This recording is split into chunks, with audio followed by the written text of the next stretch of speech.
Welcome to Skewing Your Diversification, and I'm your host, Mark Shore. And as you know, this show is all about alternative investments.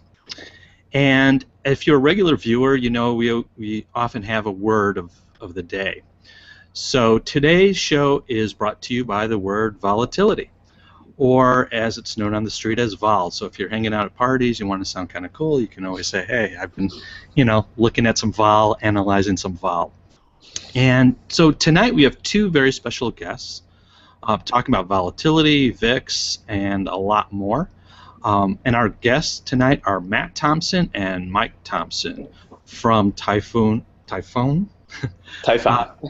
Capital Management in Chicago. Welcome, gentlemen. Thanks, Mark. Thanks. And in case no one picked it up from your last names, you two are brothers. Correct.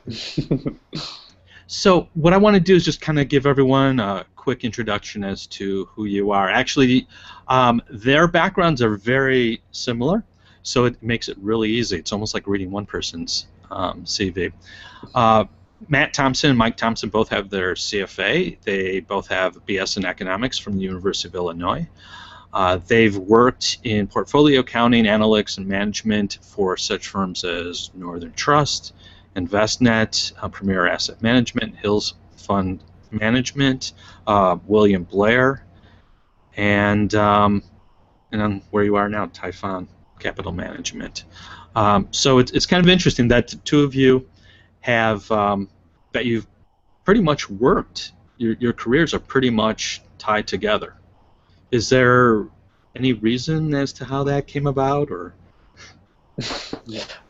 Well, I think we're maybe one of the rare cases when there's two brothers that actually get along, and we haven't killed each other yet. So may as well work with people that you trust and get along with. So what better example than your brother, I guess. That's a good point. So you guys are living in Chicago. Did you grow up in Chicago? Are you originally from the area? Yeah, in the suburbs, southwest suburbs, LaGrange area. Okay. And going into trading, is there? Because what I found a lot of times people they don't necessarily know they want to go into it, and there can be various reasons as to some of them just trip into it, or there's there's a certain event that occurs that gets them to realize this is the career they want to be on, or a mentor or something. Was there something that triggered you to say, yes, I want to go into trading? Yeah, probably something different for each of us, but for me, I think it was sort of moving from kind of the traditional portfolio construction that the CFA type of stuff teaches you, or university coursework, efficient frontier-based type investing, and seeing that go through some tough years, kind of post '99, when I was working at William Blair from 2000 to 2003. Those are bad or poor equity years, and I basically always desired something or a different approach, kind of post those major equity type of bear markets, and I thought there was, I was in the search for something that was a little more absolute return than kind of long only, efficient frontier-based investing. So cumulative experience like that for me.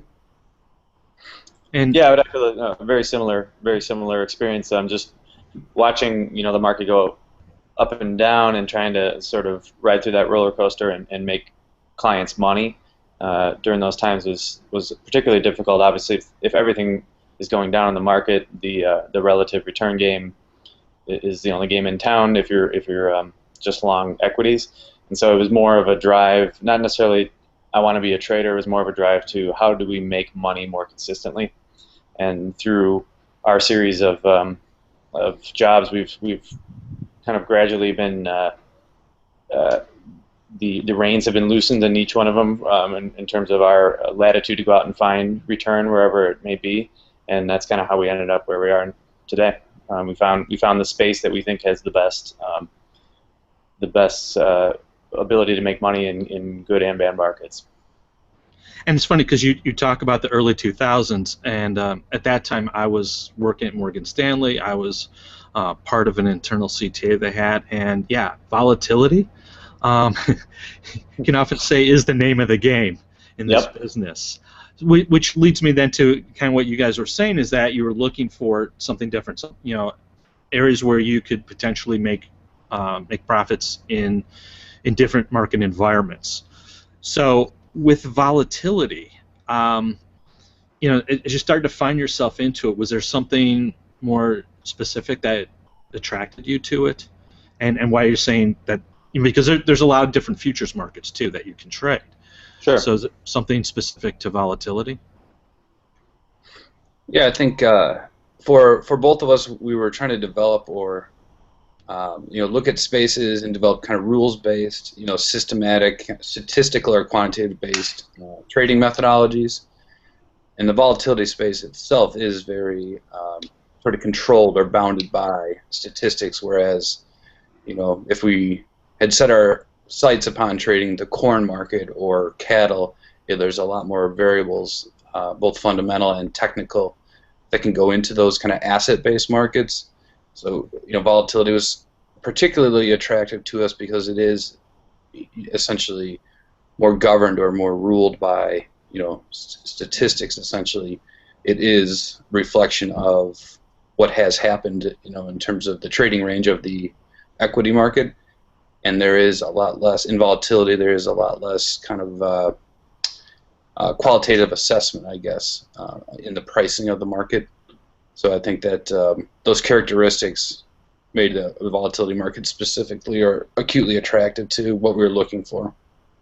Yeah, very similar to that is essentially we like the fact that volatility is a bounded system too. It doesn't go to zero. 9 or 10 is as low as the VIX index gets, and there's mathematical reasons for that.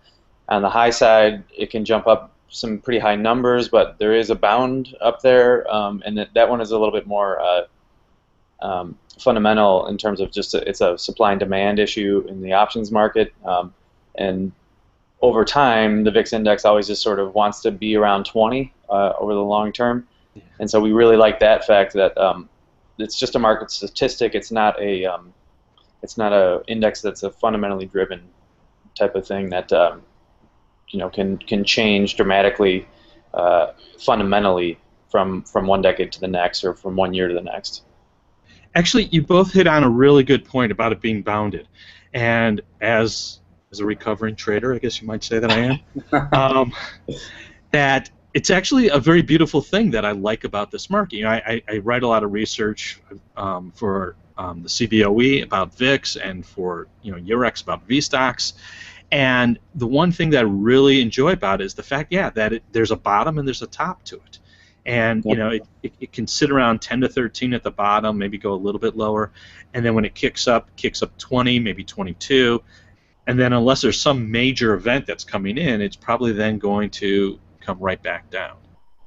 And so I've found that's actually kind of an interesting part to this. Yeah, and in terms of the trading aspect of that too, the way you just described volatility as an index is correct, and that flows into the futures prices in reasonably predictable ways if you know how to analyze it. And so that's another piece that when VIX futures came around, there's tradable instruments now based on this index that's very statistically driven.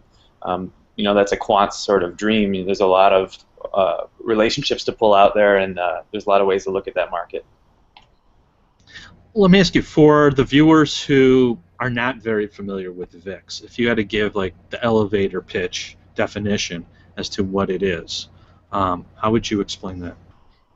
I think there's two different things to explain. There's a spot volatility calculation, that the spot volatility index that gets mentioned in the paper and talked about on CNBC and those channels. So the description of that is really just the market's what the options market is currently using for their best guesstimate of the trading range for the S&P in the next 30 days. So that number that you see is 16, et cetera, et cetera. there is that shortcut to figure out what the spot VIX number means, is that rule of 16. So if we see a 16 spot VIX, the market's best guesstimate of trading range over the next 30 days is approximately 1% on an annualized basis. So the quickest explanation of what spot volatility is just markets, the options market guess at the trading range. And I think VIX futures description is slightly different than that. That's a pure expectations market for where that 30-day forward reading of a trading range will be in whatever month the VIX future you're looking at. So it's a 30-day reading in, let's say, if you're trading the August contract now, it's a 30-day forward look on the trading range, but in the August time frame if you're trading the August contract. So. And then the number is annualized. Correct. Yep. Yeah, in a nutshell, it's like Mike said, the options market's best guess about what the S&P is going to do in the next 30 days. The higher the number, the wider the more the uncertainty and the wider the range, and vice versa. And that's why that fear index moniker sticks around, because essentially when the market's falling, uncertainty's rising, the VIX will almost invariably go up. And part of that, too, that I think gets missed is when people are talking about volatility.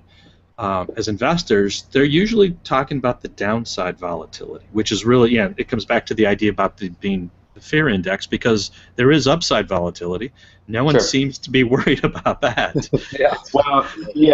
That's a function of the prices of options. Essentially, there's a skew in options, so volatility is more impactful on the downside. People pay up more to be protected from the downside than to participate, in a lottery ticket type fashion.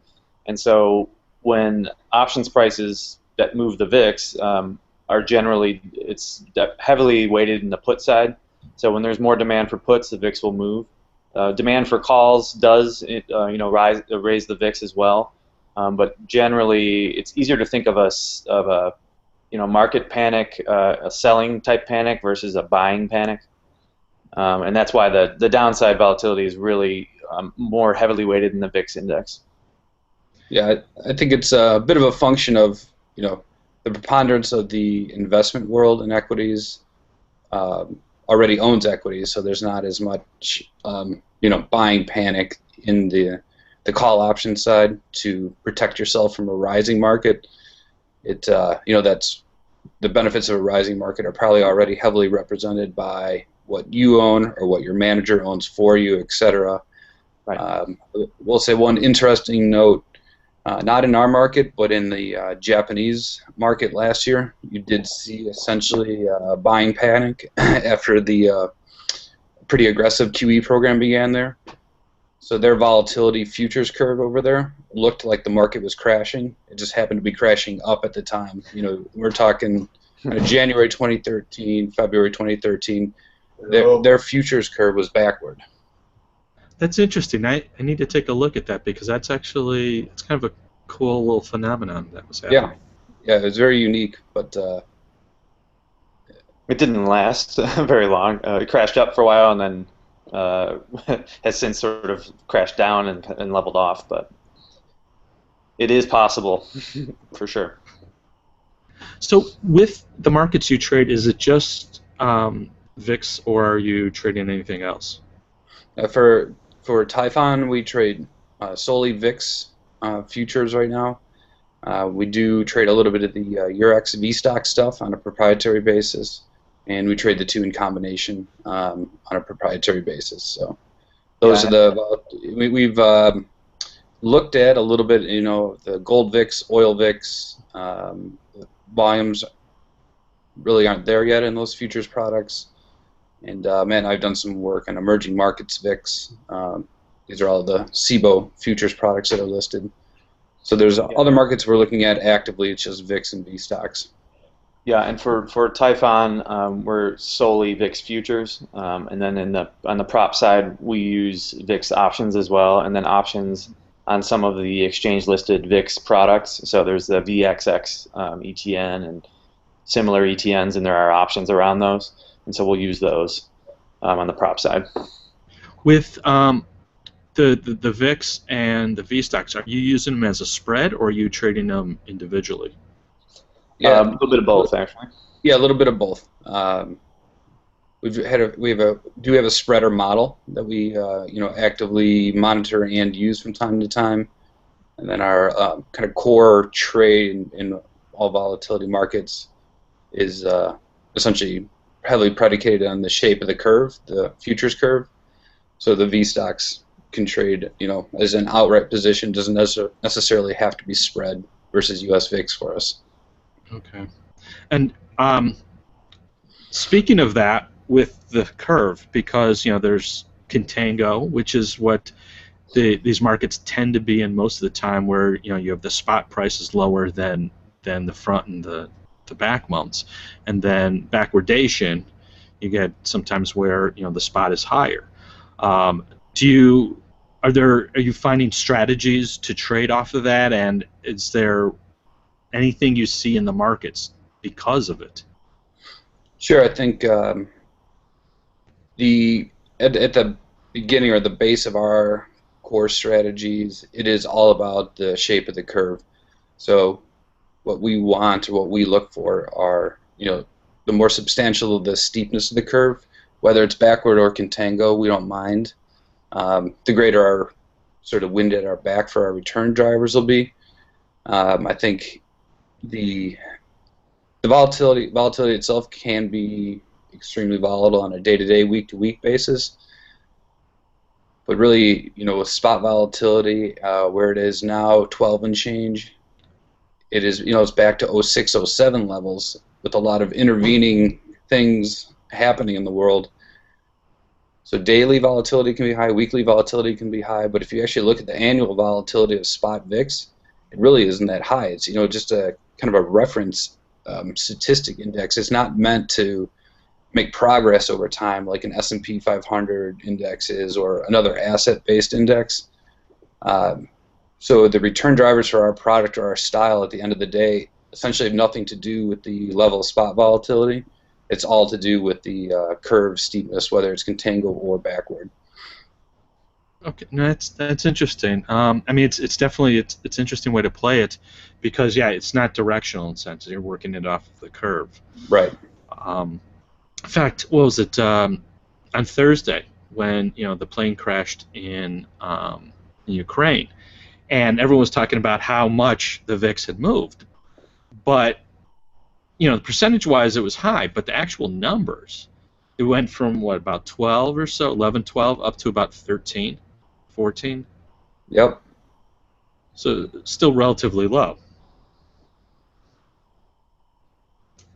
Yeah, for sure the nominal levels of spot VIX right now is pretty low, but relative to realized volatility, it's still maintaining that kind of historic vol point spread.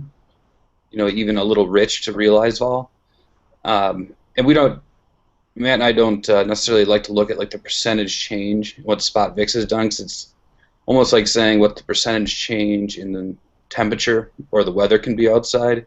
You can get substantial, moves in temperature on a percentage basis, but have it be totally within reasonable, historic norms. And we kind of look at the measurement of volatility in the same way.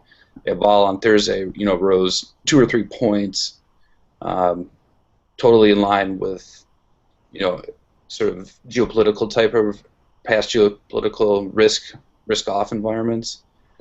It just happened to be a large percentage because the reference price was low nominally. Yeah, and I would just link that back to the Contango issue, is that prior to that day, the VIX futures were in substantial contango and actually remaining contango. So essentially they had priced in a move like that to some degree. And so you had the spot VIX index jump up, it was up almost 40% at one point during the day, and the futures were up, nowhere near 40%. They were up about a quarter of that on the day, and that's just because there was already some premium built in there, or some expectation of a VIX rise built in, and then there's the time factor. The futures still have 20 some odd days to the front month future has 20 odd days to expiration. So it had already done some of that move already, or it was priced for that move. So that's one of the effects of Contango. So was it? I mean, that was actually something I was about to ask too. If there was a shift in the curve, so you started to see that going from Contango more towards backwardation. Is that correct? Right. When the convexity in our curve, if you will, is all in the front couple months. So when a big day, when the VIX is up 20, 30, 40%, the biggest move is in the front month future, and then it goes out. It goes lower as you go farther out in the curve. And so on a day like Thursday, the front month future was up by far the most, and the December or February of next year future was hardly changed. Essentially, that's just the mean reversion of volatility. So if a geopolitical event or whatever's causing the VIX to spike today is probably going to be resolved in 8 months, and that's how the VIX futures are priced to reflect that. Oh, the 8 months meaning the back 8 month. months hence, yeah. So the move on Thursday in spot VIX, it's probably going to be a non-event by February of 2015. So the February future is not going to react hardly at all to what's happening today in the VIX. And that would make sense. Mm-hmm. Let me ask you this, because volatility as an asset class, something to invest in, is still relatively new. So if someone's thinking about adding into a portfolio or looking at it and figuring out, what's the purpose of it, how do I add it in, or does it make sense? Are there how would you comment to someone about that? I think. Sure. Go ahead. Being around the space for a while, I think you're right, Mark, that the acceptance or the awareness of volatility as an asset class has risen dramatically in the past couple of years. Matt and I have been involved in the volatility space since essentially 2007, and we've seen the interest and even just the plain awareness really take off post 2008. The most common mistake that we've seen in the space, whether it's from allocators or from people managing volatility, is to take a sort of set it and forget it or a static approach to allocating this space and managing assets within the space. So I think probably the most in-your-face example would be a static approach is the constantly owning volatility like the VXX ETN does. A close cousin to that would be all the black swan tail protection type of funds. Okay. And the mistake that we think with the allocation or the management style of those funds is the lengthy period where you have negative returns waiting around for the event that you're worried about to hit. So you have pretty high cost to carry of those products. Right. And to bookend that type of position, the other static approach that we're not huge fans of is something akin to just naked option selling. So you can have naked option selling succeed 99 times out of 100, but the one time it doesn't work could vaporize the returns that you've accumulated over those many months of selling options naked. So we think either one of those, just the whole idea around a static set it and forget it approach in the vol space is the exact wrong way to do it. Yeah, it's just too limited. I have the only 2 slides I can show you tonight. I have sort of the visualization of the 2 ends of the static spectrum. Let's see if I can make this work. So the first one is this is. I'm sorry, that's not the one I wanted. Oh, yes, it is. Okay, so you should be looking at a graph of VXX, it says on the top. And that's essentially, this is an ETN that exists today. It's got about $1 billion in assets. This ETN is just consistently long VIX futures. So it rolls months 1 and 2 to keep a constant 30-day maturity long in the VIX futures market. And this instrument actually listed in 2009, but you can VIX futures started in 2004, so you can recreate the index going back that far. And this is essentially what would have happened to you had you held VXX the whole time. And keep in mind, this is on a log scale, because if I show it on a linear scale, it goes to essentially 0 pretty quickly. It's tough to tell from here. I put this together quickly, but the listing price of this instrument would have been about $36,000, and then over the intervening 10 years, it's now worth about $30. So that's obviously a very expensive way to kind of maintain long exposure to volatility. There are periods that you'll see, you know, '08 was in here. You know, VXX would have been up maybe about 350% in just a couple weeks. So that's the kind of, you know, payout you're looking for owning an instrument like this. The issue is the cost of carry in an instrument like this is exorbitant, and there's good technical reasons for that. So that's what happens if you're just always long VIX futures. And then I've got the opposite end of the spectrum. Let's see if I can pull it up here. Actually, before you, Sure. yeah, coming back to that first one, I mean, there's two components to that, right? Because there's one is that it tends to be in contango most of the time, so you've got a negative roll yield on a pretty constant basis, and then the other part is there's no growth component that you might find in, say, S&P or, you know, some other investments where they can really it can go up for quite a while, because as we talked about, they are range bound products. So the combination of the two, isn't it ultimately going to force it to lose value over time? Yeah, essentially, you're exactly right. So over this period, March '04, the VIX index was in the 10 to 12 range, and so today the VIX index is in the 10 to 12 range, and over these 10 years, you're exactly right, the curve has been mostly contango. So this construct that VXX does pays, for most of this period, has paid that roll cost, and so the result is what you see. You know, the VIX index is flat over this period, and this as a result of the roll cost, this instrument's down, you know, almost 100%. So you're exactly right. This all gets back to the structure of the market, and this is kind of what attracted us to this market. We're like, clearly there's something else going on here besides just the direction of the VIX, or the direction of the market even.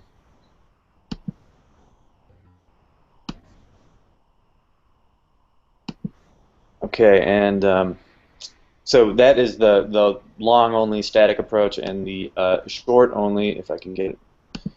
Do you see XIV on the page here? Okay. Yes. Okay, so this is exactly the opposite of what I just showed you. This is an instrument that's been around since this one listed in November of 2010. But again, we can go back to the beginning of VIX futures and recreate the index. And so this is the inverse of VXX. This one goes short VIX futures, so it looks to collect, you know, that roll cost that we were just talking about. You can see it goes on big runs here, and, you know, 100% a year is not unheard of by any stretch, but neither is minus, you know, 80% in about 2 weeks in 2008. And you see the big drawdown here, and it goes on another tear, and then this is, you know, the flash crash. It was down 60%, I believe, in a couple weeks, and then you know, August of 2011, the debt downgrade here. You know, you could be down. That was down. I think that was 75 or 80% there as well. So this is kind of the nickels in front of the steamroller analogy, where, you know, it's great until it isn't, and when it isn't, it's so fast that you're going to give back most of what you made, you know, in flash. So I don't know of too many allocators that would just allocate short vol. I think the preponderance of the allocations in the VIX are on the long vol side, looked at as a hedge, and people do all kinds of things to try to defray the costs of owning VIX. But you know, so this would be the opposite end of the spectrum if you just short it all the time. So clearly there's issues with both types of static approaches, and if you can stitch the two pieces together, if you can get the good parts of both return streams put together, it comes out to a pretty powerful return source that's not correlated to any markets, and that's really what attracted us to this space. Okay. Yeah, and that gets back to my first point is, and that's why we call our product the Proteus Dynamic Volatility product. That's the dynamism we feel is like the most important thing, and probably the biggest missing piece in volatility as an asset class investors. Yeah, because it's funny because as you're showing the first chart, yeah, I mean immediately what I'm thinking is, oh, just short it. Right. Yep. And then you could just go along another product that is in essence shorting it. Sure. So yeah, if you can find some combination where be more active management, yeah, I guess, which is really what you're saying, is that's where you find this powerful combination, correct? Right. Yeah, I think you're exactly right. The active management piece is what a lot of people, I think, are sort of missing in the vol space. It feels like it should be set it and forget it product or space, because you look at the VIX index, we just talked about it. It doesn't go anywhere over time, and occasionally it's spiked up, out of nowhere. And so, yeah, why wouldn't I want to own that? There's costs to owning that index that you need to understand, and you need to understand the market structure to be able to successfully allocate to the space and have it do some good for your portfolio. And one more thing too, because past couple of months, especially with the VIX and volatility being relatively low, you've had people saying, well, VIX, is it still relative? Do we need it? There's equity markets, they're on a roll, so what does it matter? And it does kick up every now and then, and sometimes we talked about it gets up to 17, 20, 22. But one is, are you hearing those similar comments? And if so, what's your response to it? Yeah, certainly we hear those. Is spot VIX index a relevant, even important measure of market sentiment, and then the close cousin, is it broken, as a meaningful statistic out there in evaluating the markets, and we don't necessarily think either of those is true, or accurate. I don't think the VIX index is broken. I think it's calculating what it's supposed to be calculating. I think the lowness of the spot volatility levels is driven by a combination of things, and the index itself is simply reflecting a bit of paucity and demand for S&P options. And we can probably do about 10 shows on why that is. It's I think market participants who may have been sort of at the margin hedgers on a consistent basis, maybe that hedging or the need for that has been outsourced to the Fed's QE program, perhaps. So there's a bunch of different reasons why we're just not seeing the demand for protective S&P options, and for our market for volatility, that's where it all starts. Yeah, I think VIX is correctly reflecting that. Yeah, I would just point out that VIX implied volatility in general is driven largely by realized volatility, what's actually happened in the most recent period, and we just went through 63 days in a row without a 1% movement up or down in the S&P, and that's one of the longest stretches ever. So that's low volatility, and if you're in the market for options and you're looking at those types of stats, that is a big component of the formula for implied volatility, is just what has recently happened, and do I expect that to change over the next 30 days dramatically, and am I willing to pay for that view? And I think just recently the answer has been no, and so volatility has trended lower with realized, and it's eventually going to turn, as it always has, and everyone will say it's fixed now, I guess.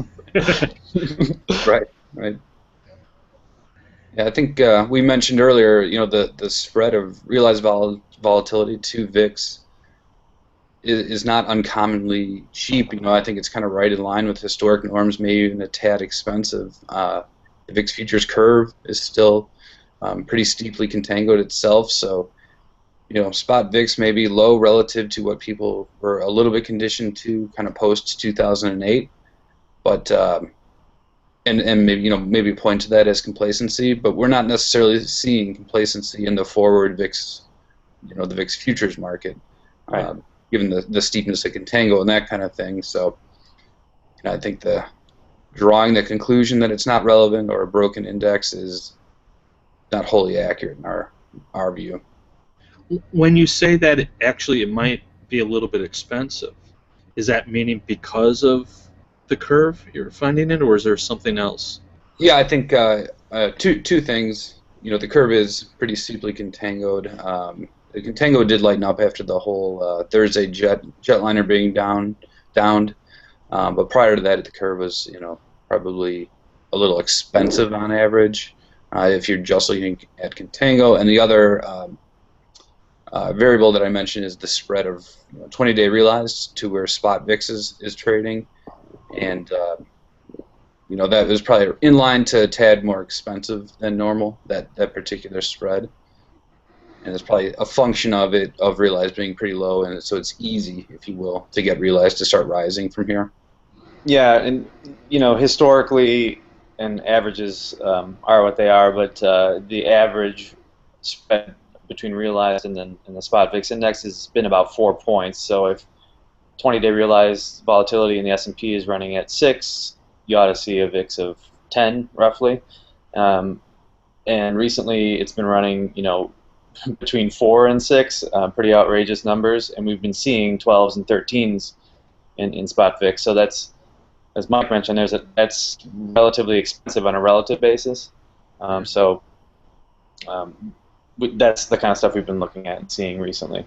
Okay. And you missed that in the low numbers. That's what I was about to say. That's part of the conversation that isn't being told, because especially in the press, what you keep hearing is it's a low number, it's a low number, it's a low number, and it's not moving. And I mean, in and of itself, the spot can sit at a low number for months and months and months at a time. But sure, as you're looking into the curve itself, when you're really drilling down, which is what you guys are doing, you're saying that there's a lot more going on than what people are talking about. Yeah, and there is no low and high. That question or that analysis is always, in our mind, is always compared to what, and that's what's more important. That's what drives returns in our space. Okay. Gentlemen, we're running out of time. So if someone wants to get hold of you, website, Twitter, email, what's the best way for them to reach you? Sure. Well, our website for Typhon Capital Management is typhoncap.com, and that's typhoncap.com. And what do you think, Mike? Email? Yeah, my email at Typhon is mike@typhoncap.com. Yep, and I'm just Matt at typhoncap.com. And actually, my Twitter handle, I've been starting to tweet a bit more. Twitter handle is @dynamicvol. Yeah, and my Twitter handle's at MikeT1273. Okay. Yeah, cool. we'd be happy to. We love talking about this stuff, and we'd be happy to. And someone can contact you and get 2 people for the price of 1. Absolutely. Exactly.